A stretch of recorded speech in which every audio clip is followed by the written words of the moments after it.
নমস্কার, cooking with সৌমিতায় আপনাদের স্বাগত। আজকে আমি পটল চিংড়ি করে দেখাবো। এটি করতে যে উপকরণগুলো লাগছে, চিংড়ি মাছ, পটল এইভাবে আমি বড় বড় করে কেটে রেখেছি, আলু এইভাবে টুকরো করে রেখেছি।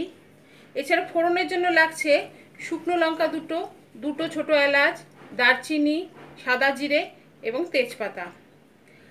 আর এর মধ্যে মশলা লাগছে নুন, হলুদ, মিষ্টি, জিরে গুঁড়ো, ধনে গুঁড়ো, লাল লঙ্কার গুঁড়ো, কাশ্মীরি লঙ্কার গুঁড়ো। এটা অপশনাল, আপনারা দিতেও পারেন না দিতেও পারেন। গরম মশলা, ঘি, কাঁচা লঙ্কা এবং আদা বাটা। এবার চিংড়ি মাছটার মধ্যে একটু হলুদ আর একটু নুন মাখিয়ে মিনিট 10 রেখে দিতে হবে। কড়াইয়ের মধ্যে আমি সর্ষের তেল দিয়েছি। সর্ষের তেলটা একটু গরম হতে দেবো। সর্ষের তেলটা গরম হওয়ার পরে এর মধ্যে চিংড়ি মাছগুলো দিয়ে ভেজে নেব। পটলগুলো কিন্তু খুব ভালো করে ভাজতে হবে। পটল ভালো করে না ভাজলে খেতে ভালো লাগে না।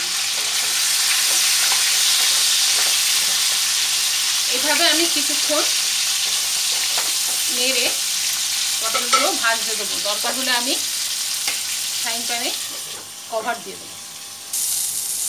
পটলটা ভাজা হয়ে যাচ্ছে। এভাবে পটলটা লাল লাল মতো হয়ে গেলেই আমরা এটা তুলে নেব।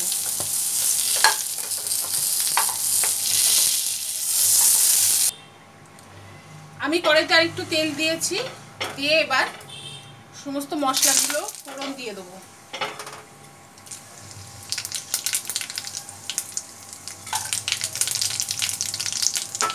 ফোড়নটা একটু ভাজা হলে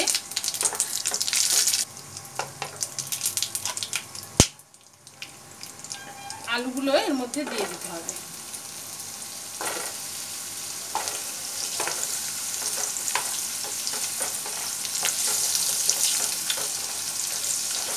আলুটা একটু লাল করে ভেজে ভাজা অবধি আমি অপেক্ষা করব। আলুগুলো একটু ভাজা হয়ে গেছে। এরপরে আমি মশলাগুলো মেশাবো। মশলার মধ্যে প্রথমে আদা বাটা,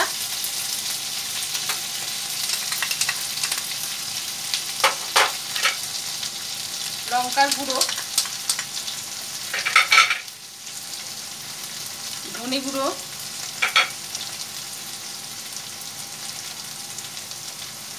এক চামচ জিরে গুঁড়ো,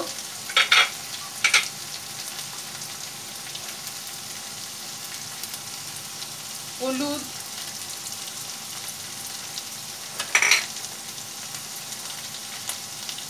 নুন,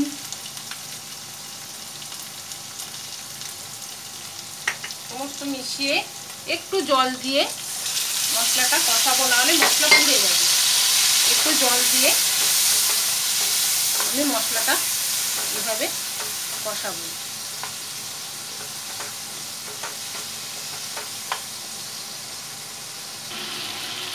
এরপরে আমি কাঁচা লঙ্কার যেটা আমি চিড়ে রেখেছি 3টে, সেটা এবং একটুখানি কাশ্মীরি লাল মির্চ দিয়ে দিলাম। অল্প একটু চিনি দিয়ে আর একটু নাড়বো। নেড়ে আমি ভাজা পটলগুলো এর মধ্যে মিশিয়ে দিলাম। ভাজা পটল আর আলু এভাবে গা মাখা মাখা করে নিতে হবে মশলা দিয়ে।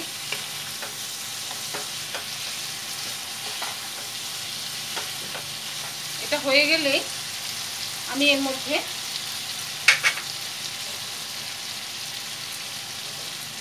জল দিয়ে দেবো।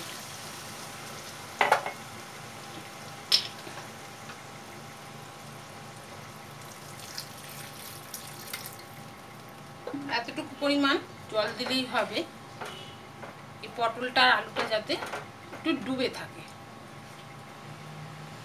এবার আমি এটা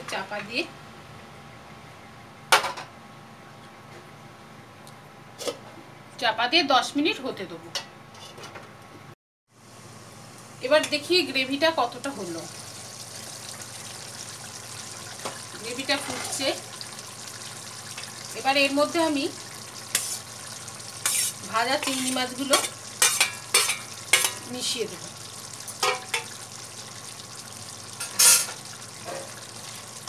ভাজা চিংড়ি মাছ মিশিয়ে দেবো এবং আলু আর পটলগুলো সিদ্ধ হয়েছে নাকি দেখে নেব। আলু সিদ্ধ হয়ে গেছে, পটল তো সিদ্ধ হবেই। পটল খুব ভালো করে ভাজা ছিল। আর নুন মিষ্টি কিন্তু এই পর্যায়ে আপনারা দেখে নেবেন, আপনাদের প্রয়োজন মতো নুন মিষ্টি দেবেন। আমি গরম মশলা দিয়ে দিলাম,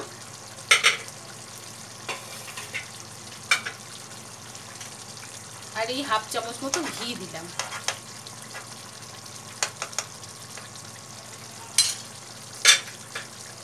এটা দেওয়ার পরে আমি খুব ভালো করে মিশিয়ে নেব। আমি এবার চাপা দিয়ে স্ট্যান্ডিং টাইমে মিনিট 5 রাখবো। কারণ যে কোনো তরকারি স্ট্যান্ডিং টাইম দিতে হয়, তারপরে পরিবেশন করলে সেটা ভালো হয়। আমি স্ট্যান্ডিং টাইম দেব,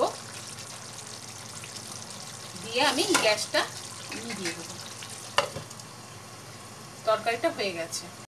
পটল চিংড়ি রেডি। এইভাবে আমি পরিবেশন করেছি। এটা গরম ভাত দিয়ে খুব ভালো লাগবে। প্লিজ আপনারা ট্রাই করুন এবং জানাবেন কেমন লাগলো। লাইক করতে, শেয়ার করতে ভুলবেন না, আর অবশ্যই সাবস্ক্রাইব করবেন। ধন্যবাদ।